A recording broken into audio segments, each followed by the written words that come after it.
Assalamualaikum warahmatullahi wabarakatuh. Alhamdulillahirabbil alamin wa bihi nasta'in wa ala umuri dunya waddin. Saya Muhammad Mutar Syafaan. Di sini saya akan menceritakan sedikitnya tentang peradaban dunia sebelum Islam. Peradaban dunia menjelang lahirnya Islam telah menyimpang jauh dari ketentuan-ketentuan Allah atau yang dikenal dengan masa jahiliyah. Pada masa-masa Islam ini terdapat dua kerajaan terbesar yang menjadi adik kuasa pada dunia, yaitu yang pertama kerajaan Romawi dan kerajaan Persia. Pada masa kedua kerajaan ini, mereka dijuluki sebagai adik kuasanya dunia. Karena apa? Karena pemerintahan mereka dan kekuasaannya begitu meluas di sebagian belahan dunia. Peradaban Arab ketika itu memiliki corak yang dikenal dengan corak jahiliyah. Apa itu corak jahiliyah? Jahiliyah diambil dari bahasa jahiliyah, artinya bodoh. Bukan berarti intelijensinya atau gimana, tetapi bobrok atau bodoh dalam norma-norma mereka. Dalam hal moralitas, mereka memiliki bersikukuh keras kepala dan apapun, apalagi ketika ada perdebatan antara kedua belah pihak yang dikenal pada masa itu kabilah antar kabilah. Dan oleh karena itu Nabi Muhammad diutus oleh Allah sebagai penyebar agama Islam di Arab, semenanjung Arab. Karena terdapat firman Allah yang kurang lebih berbunyi, Bismillahirrahmanirrahim, laqad ja'akum rasulun min anfusikum azizun 'alaihi ma anittum harisun 'alaikum bil mu'minin raufur rahim. Peradaban Romawi. Kerajaan Romawi didirikan sekitar 753 sebelum Masehi dengan ibu kota Roma. Kota ini kurang lebih 10 abad tahun sudah berdiri. Pada masa itu, pada bulan Mei 30 Masehi kurang lebih, terjadi perpecahan antara kerajaan Romawi. Dan perpecahan itu terbagi menjadi dua. Yang pertama, kerajaan Romawi Timur dengan ibu kota Roma, dan kerajaan Romawi Barat dengan ibu kota Konstantinopel. Dengan pemimpin yang satu, yang dikenal sebagai Kaisar Romawi, yang bernama Konstantinus Agung. Kerajaan Romawi mencapai puncak kejayaannya pada masa Maharaja Justinus I, dan pada zamannya Raja Justinus I berperang dengan kerajaan Persia Sasanid dan berujung dengan perjanjian damai. Untuk menuju sebuah perdamaian tersebut, Raja Justinus I mengorbankan dua prajurit kesayangannya yang kurang lebih namanya Narses. Kalau nggak salah itu Narses. Justinus I berhasil merebut sebagian besar wilayah Persia, di antara lain Afrika Utara, Italia, dan lain-lain. Tentang kebudayaan Romawi, kebanyakan dari rakyat Romawi, kebudayaan pada masa Romawi Timur. Pada masa Romawi Timur yang kita bahas pertama tentang kebudayaannya adalah agama. Sebagian besar, karena Romawi adalah penganut Nasrani, maka agamanya adalah agama Kristen. Pada dasarnya agama ini terbentuk sebagai keyakinan bahwa Nabi Isa sebagai Tuhannya. Namun pada aliran ini terdapat tiga keyakinan. Yang pertama adalah aliran Yaqibah. Aliran Yaqibah berpandangan bahwa Yesus adalah Allah itu sendiri. Dan yang kedua ada aliran Nasitirah dan aliran Malkaniyah. Dalam kedua aliran ini mereka berpendapat bahwa di dalam tubuh diri Yesus terdapat dua tabiat. Yang pertama tabiat ketuhanan, dan yang kedua ada tabiat kemanusiaan. Perdebatan itu terus menerus yang terjadi di antara aliran ketiga tersebut. Namun tentang keyakinan kepercayaan kita kepada Allah, tentang Nabi Isa itu diluruskan dalam surat Al-Maidah ayat 5 yang kurang lebih mengatakan, sesungguhnya kafirlah mereka yang mengatakan bahwa Al-Masih Isa kafirlah mereka yang berkata bahwa Al-Masih putra Maryam adalah Allah, dan firman-firman Allah yang lain. Adapun dari segi kebudayaan, yang pertama filsafatnya membicarakan tentang masalah kebudayaan Romawi, kita harus membicarakan juga masalah kebudayaan Yunani, karena kebudayaan Romawi pada hakikatnya adalah cerminan dari kebudayaan Yunani. Menurut Zurzidan, membagi kebudayaan Yunani terdapat 7 zaman, yaitu sebagai zaman dongeng, di mana pada masa itu mereka menganggap penuh dengan dongeng dan cerita-cerita tahayul-tahayul, khurafat yang terjadi pada masa Yunani tersebut. Dan yang kedua adalah masa pahlawan.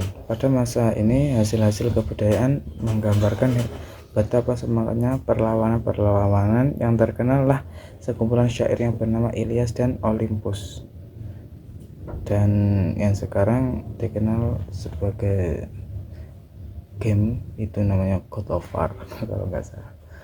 Dan yang ketiga adalah masa lirik. Apa itu masa lirik? Yaitu masa perasaan yang dikenal dengan masa perasaan, yaitu pada masa kolonial Yunani di daerah Timur Tengah, Afrika Utara. Dan yang keempat adalah masa keemasan. Pada masa ini menjelmahkan sajak-sajak dari tamsil sejarah, filsafat, khilafah, dan sejarah. Dan yang kelima adalah masa Iskandari. Pada masa ini pusat kebudayaan pindah di Athena dan Iskandaria. Dan yang keenam masa Yunani Romawi. Pada masa ini daerah-daerah wilayah Yunani telah jatuh ke dalam kekuasaan kerajaan Romawi.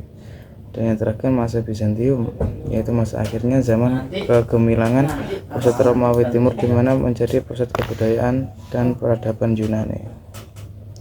Bahasa dan kesenian. Dalam wilayah kerajaan Romawi Timur ada 3 bahasa yang dianutnya yang berpengaruh, yaitu bahasa Latin dan bahasa Grek dan bahasa Suryani. Dalam bahasa-bahasa inilah ditulis kitab-kitab dan konon-konon kesenian dan kesastraan Bizantium tersebut.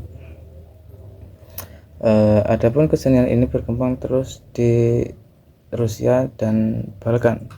Kesenian Romawi sangat maju pada masa Kaisar Justinus I yang dikenal sebagai masa keemasan Romawi kuno. Yang kedua adalah peradaban Persia.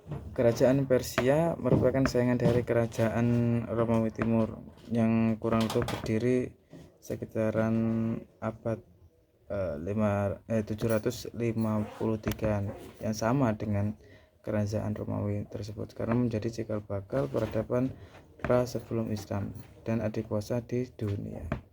Kerajaan Persia merupakan saingan dari kerajaan Romawi Timur, di mana antara kedua kerajaan tersebut terus-menerus merebutkan kekuasaan, merebutkan pengaruh-pengaruh yang disebarkan oleh mereka. Waktu itu kerajaan Romawi itu dipimpin oleh Justinus I, dan kerajaan Persia dipimpin Maharaja Anuswaran. Setelah itu pada hakikatnya kedua kerajaan tersebut saling merebutkan kekuasaannya dan terus-menerus hingga keduanya mengalami kebobrokan dan keruntuhan. Kebudayaan pada masa kerajaan Persia. Masyarakat Persia lama lebih cenderung menyembah berbagai alam seperti langit biru, api, udara, air, dan sebagainya. Sekitar pada abad 7 sebelum Masehi muncul orang dari Persia yang dipercaya sebagai nabi yang bernama dengan Zoroaster.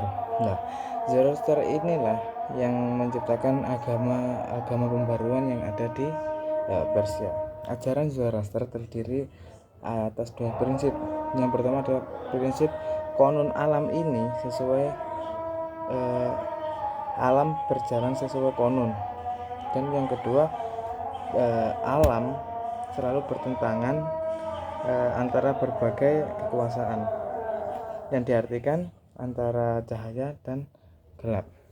Masyarakat Persia sebelum Zoroaster menyembah arwah orang-orang yang dianggapnya baik yang banyak sekali. Sementara Zoroaster telah menyatukan antara Tuhan-Tuhan mereka dalam satu Tuhan yang diberi nama dengan Al-Hurmuzan. Itu menyatukan antara Tuhan kepercayaan Tuhan mereka dengan Tuhan yang dibawa Zoroaster sendiri. Dan yang kedua disebut sebagai Ad-Daruja Ahriman. Kitab suci Zoroaster bernama Avesta. Kitab komentarnya bernama Zamdavesta, seperti Sarah dan Matan. Menurut Zoroaster, antara Tuhan baik dengan Tuhan jahat selalu bermusuhan yang menjelma pada makhluk, terutama pada manusia. Sementara manusia sendiri menjadi tempat pertarungan antara kedua Tuhan tersebut. Dan kebudayaan yang kedua adalah tentang filsafat Zoroaster. Tentang kefilsafatan ini, di antara pembahasan mereka yang bersifat filsafat dan pembahasan tentang nafas. Menurut Zoroaster sendiri, an-nafas insan diciptakan Tuhan dan tidak ada, kemudian dapat mencapai kehidupan abadi yang bahagia apabila ia sanggup memerangi kejahatan di atas muka bumi ini sendiri. Adapun aliran-aliran agama lain pada masa kerajaan Persia ada Al-Mawiyah sendiri, didirikan oleh orang yang bernama Al-Malik sekitaran 215 Masehi. Mazhab Al-Manawiyah sendiri banyak berkembang di Asia Eropa dan ajaran-ajarannya bercampur dengan ajaran Nasrani. Dan yang kedua adalah aliran agama Mazdak sekitar tahun 487-an. Mazdak sendiri adalah murid dari Al-Mani itu sendiri, dan muridnya ini yang bernama Mazdak menciptakan agamanya sendiri yang dikenal dengan agama Mazdak. Ia membawa paham baru dan dalam agamanya ada dua kriteria Tuhan. Yang pertama Tuhan cahaya dan Tuhan kegelapan. Ajaran ini mirip dengan komunisme yang mengatakan bahwa manusia dilahirkan sama, karena itu haruslah hidup dengan bersama-sama. Yang kedua adalah bahasa. Pada waktu pemerintahan dinasti Sasanid, bahasa yang digunakan bahasa resminya adalah Pahlawi. Pahlawi itu sendiri menjadi bahasa kitab yang mereka gunakan setiap hari. Bahasa kitab mereka sendiri yaitu bahasa Pahlawi.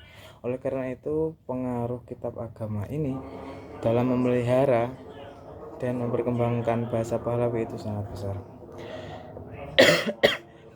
Yang ketiga adalah kesenian. Hasil kesenian kebudayaan Persia sebagai perabot-perabot, arca-arca yang kita kenal saat ini, seperti patung atau perabot-perabot yang kita jumpai di berbagai kalangan orang-orang elit. Adapun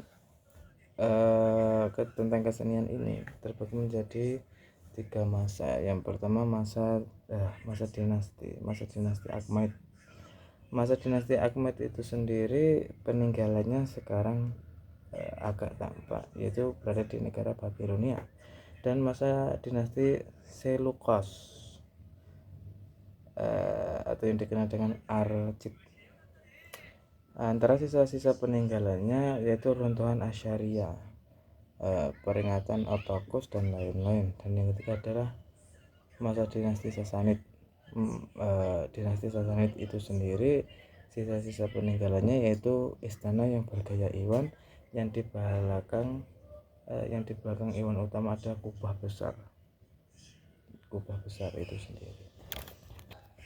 Dan perlu disimpulkan bahwa peradaban Arab Jahiliyah pada masa kedua kerajaan ini, Jazirah Arab sendiri adalah tempat lahirnya agama Islam dan kemudian menjadi pusat Islam. Arab sendiri merupakan pusat dari peradaban dan kebudayaan Islam. Oleh karena itu, ya perlu kita mengkaji atau mengetahui keadaan-keadaan yang terjadi pada masa peradaban pra-Islam sebelum masuk ke Arab. Dalam penjabaran ini disimpulkan bahwa pada masa pra-Islam itu sendiri, sebelum Islam datang sudah ada sebuah kerajaan dan aliran-aliran agama-agama yang lain yang juga mengajarkan kebaikan, yang kita kenal dengan kerajaan Romawi dan kerajaan Persia. Oke, sekian dari saya. Assalamualaikum warahmatullahi wabarakatuh.